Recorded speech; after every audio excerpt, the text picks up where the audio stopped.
Hello A to Z Fun Talkies viewers. So far in our channel, we have interviewed many of the experts and experienced persons in all the organizations, and even we met politicians. But today, for a change, and luckily, we have a scientist who is retired from Indian Institute of GeoMagnetism. We are going to meet him and we'll get some abstractions from him from the field of magnetism. And many of the students have already asked me through my channel about the magnetism and its uh, the field, how what kind of an exposure that it gives me if I take magnetism as my career opportunities. So let us go through along with him. Let me introduce you here, Mr. Venkateswaran. Hello, Mr. Venkateswaran. How are you? I'm fine. So hope you know about the channel A to Z Fun Talkies, Yes, right? and I am a regular visitor of your channel. So you please give us some important tips on how was your experience with the Indian Institute of Geomagnetism, and many thoughts about the magnetism, right? How it works, all those things. So maybe I will go through phase by phase. Before that, let's quickly get introduced. Okay, Okay. can you please go through your profile, like what you First do? of all, I feel I am very much blessed. I am very glad that I had a rare opportunity to work with Indian Institute of Geomagnetism. I joined the institute in the year 1976. I served the institute for 22 years nearly and took voluntary retirement for some personal reasons. Once I can say I had a very nice time with the people in that institute, both academic, admin and other staffs.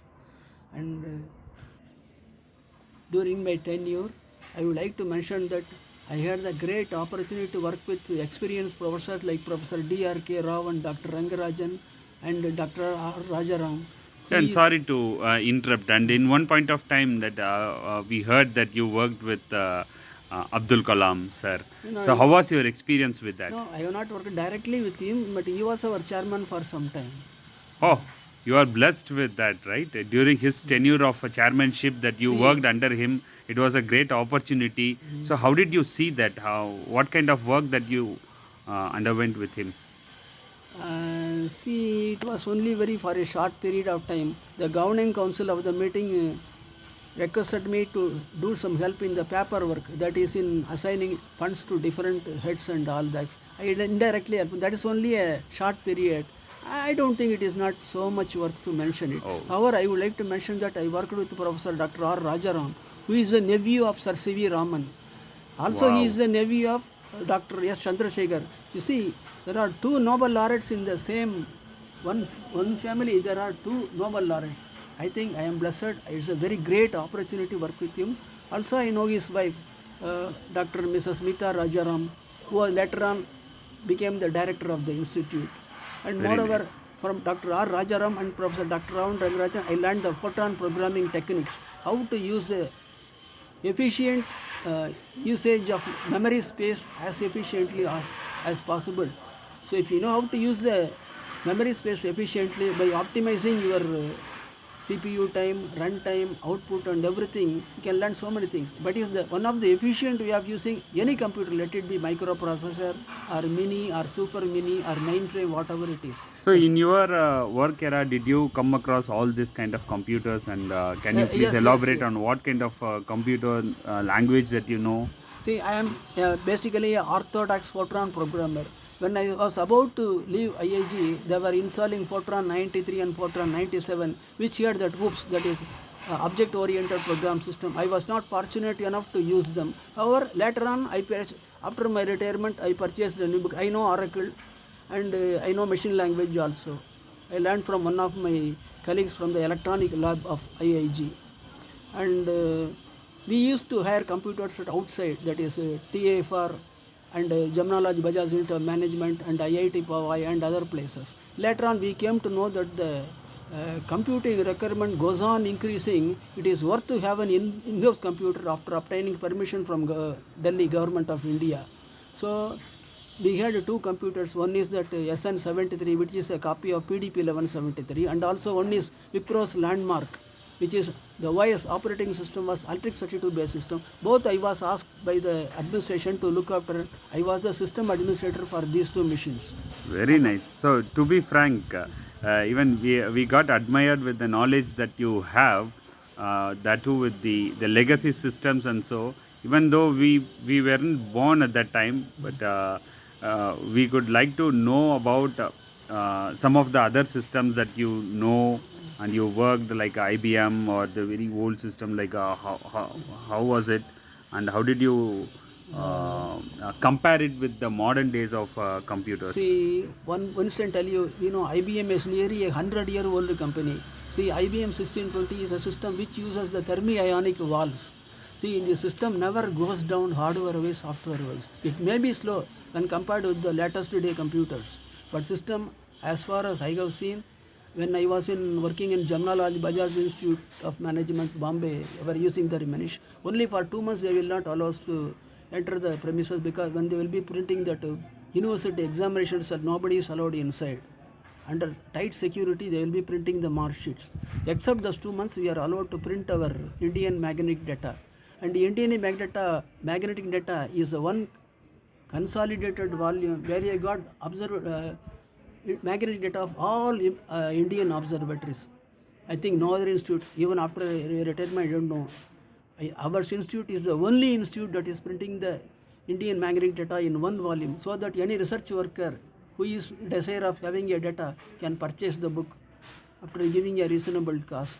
And I would like to mention that I was the in charge of World Digital Data Center for geomagnetism and related scientists. We had more than 400 magnetic tapes. And So, how long would be that magnetic tapes?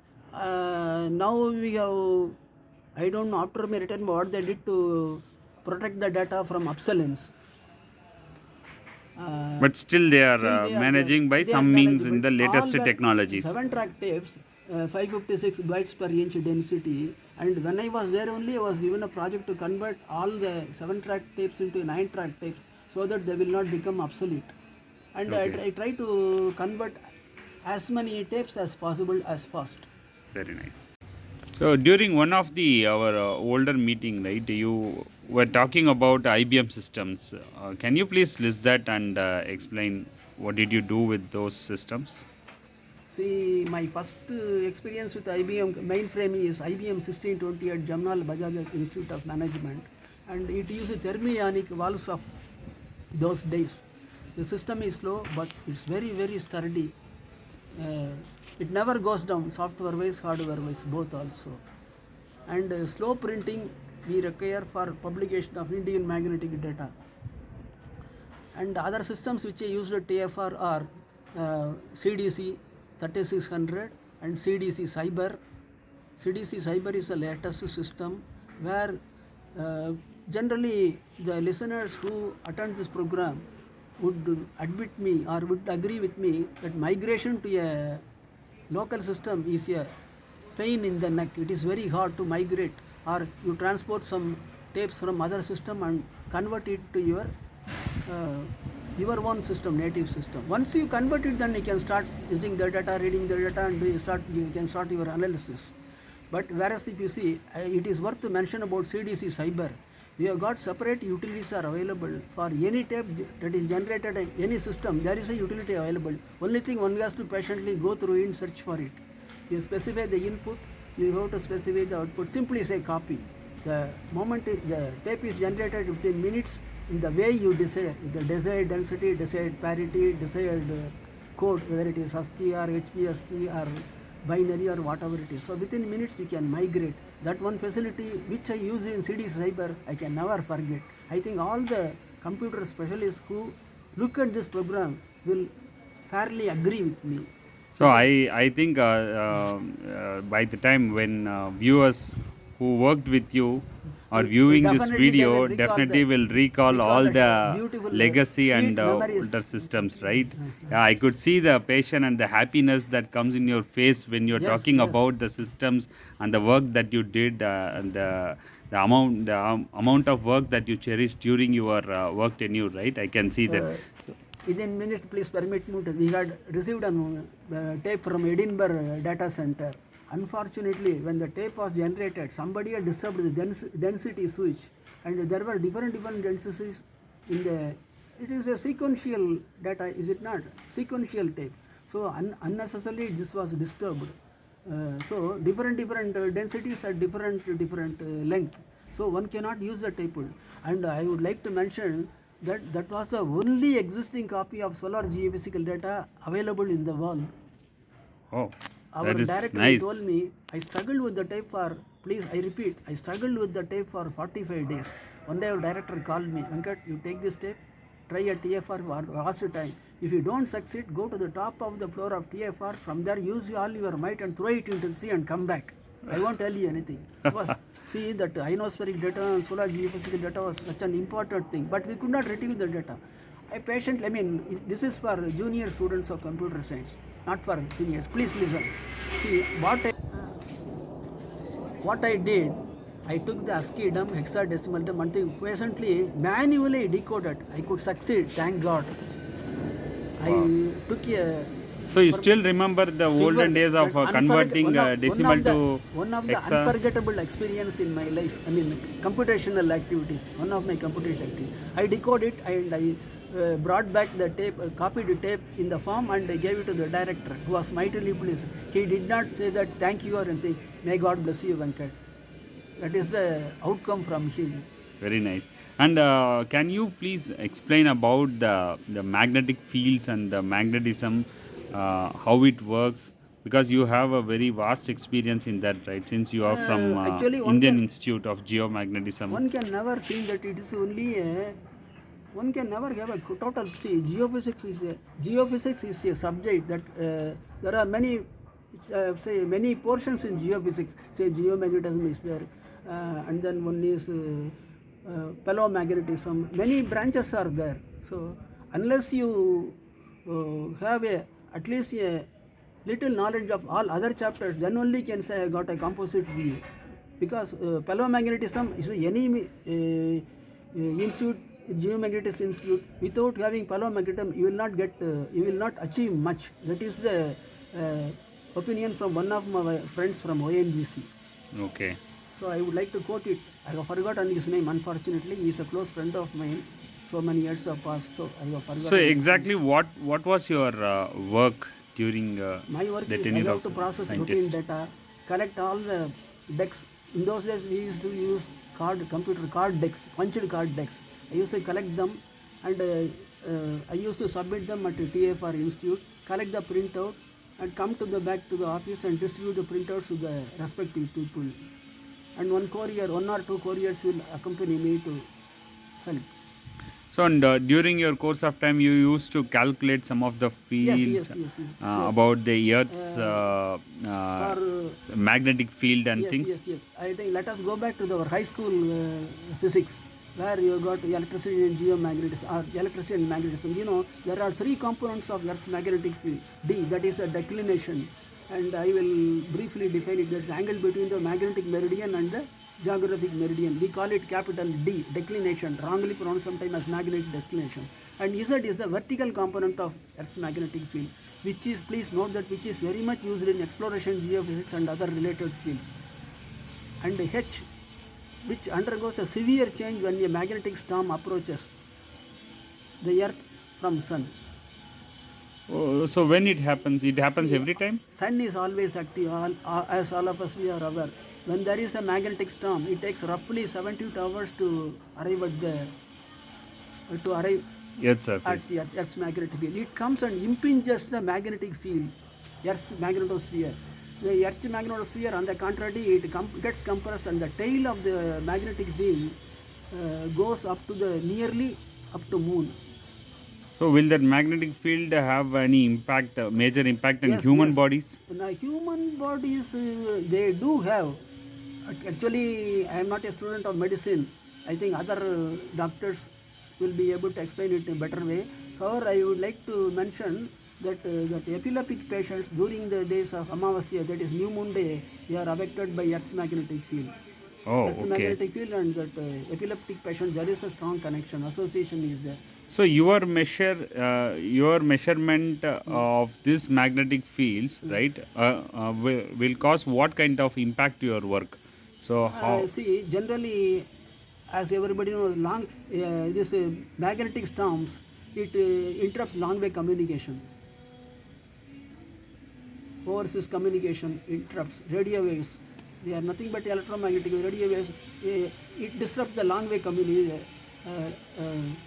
range communication. It disrupts. Okay. Okay. Second thing, this whatever magnetic data we produce, it is highly used by YNGC and other sister organizations. So will that magnetic measurements, right? Magnetic field measurements will help to get rid of the earthquakes or kind Yeah, of yes, any. you are bringing me to an important aspect. See, there are different subjects: tectonics, seismotectonics, magnetoseismotectonics. You see, there is a magnet in my heart, but the magnetic flux is approaching to you. I am not shaking the magnet. There is no change in flux. Nobody is bothered. Once I lightly move the magnet like this, the magnetic flux changes. Similarly, as I told you, recall that I told you that Earth behaves as if somebody has left a bar magnet around 492 kilometers away from the center of the Earth. See, the Earth is also rotating. The bar magnet which I have mentioned is also rotating. So magnetic flux is changing. Suppose, moreover, as all of us know, in the internal core of the Earth, always there is an activity. Movement is there. So magnet is slightly moving. The flux is changing. So it has got some very good correspondence with Earth's that is seismological calculations also. Uh, Seismological variations do happen because of Earth's magnetic field movements also. Oh, so sorry, don't think me bad. Just with the curiosity, do you remember the definitions of magnetic flux or magnetic field? Because in my during my school days or college days, when I read about the magnetic field and things, right, I used to by heart something and Yes, yes, do. even now So, do you do that kind, or do you know by practical means of? whatever you have done in physics laboratory, mapping the magnetic field and say using a tangent galvanometer, whatever you can, the same thing we are doing. We are doing it in a professional level. Highest degree we employ highest measuring techniques so that we can measure angles up to 1/10 of a minute. Very See, nice. generally, one of our works, myself and one Mr. Asinkari, sir, we used to go to Alibag to calibrate the compasses that we received from Indian Navy. So, against our standards, we calibrate the compasses. The compass it has largest magnetism or if it is effective, recommend them to keep it aside and don't use this. This is not reliable because any deviation from our part will take the aircraft to a different destination. So as accurately as possible, we would calibrate. For every 22.5 degree, we are in a correction. So I think we are safe. Generally, Good. whatever certificates we give to Indian Navy, it is valid for 12 months. But we ask them to come after 10 months only. As and when atmospheric conditions, that is in Bombay, rainy season is very difficult to take such readings and all that. So we will wait. Either we will do the job before the monsoon, before the starting of the monsoon, or after the end of the monsoon. So June, July, August, we will not take any readings or we will not go for any campus calibration. We Okay. used to receive the campuses from Army helicopters, INS Virat, INS Vikrant, so many Indian Navy ships. Very nice. So, I mean, it sounds very interesting that you worked with a lot of big people and achievers and with the various other, army and the zones, right? Army or in aeronautical region and in the earthquake. So, this kind of, Magnetoseismotectonics yeah, techniques. news channels and your work has helped in a lot of ways, right? And the Yes, of course. multidimensional work. One of thing worth mentioning is that see the harmful ultraviolet radiation from the sun, it is being deflected by the Earth's magnetic field so that we are safe. Oh. Earth's magnetic field deflects this harmful radiation from the sun. Very nice, very nice. And I would like to take a separate session with you regarding the full moon day and the no moon day. Yes, Maybe if yes, yes. you can help us explaining that right in the next video, it will I be would like great. to mention that one of our senior colleagues, Professor D. R. K. Rao, D. Radhakrishna Rao, he is an expert in lunar magnetism. Wow. He got his PhD by submitting a thesis on lunar magnetic field. His Very guide nice. was Professor Srikantan, Director TAFR. Very nice, very nice. And really, it was a wonderful time, Mr. Venkateswaran, to spend with you and to get your experience that you shared across to our channel viewers. And hopefully, we will meet you again with more interesting questions. And thank you so much for your valuable time. Thank you so much for your patient hearing.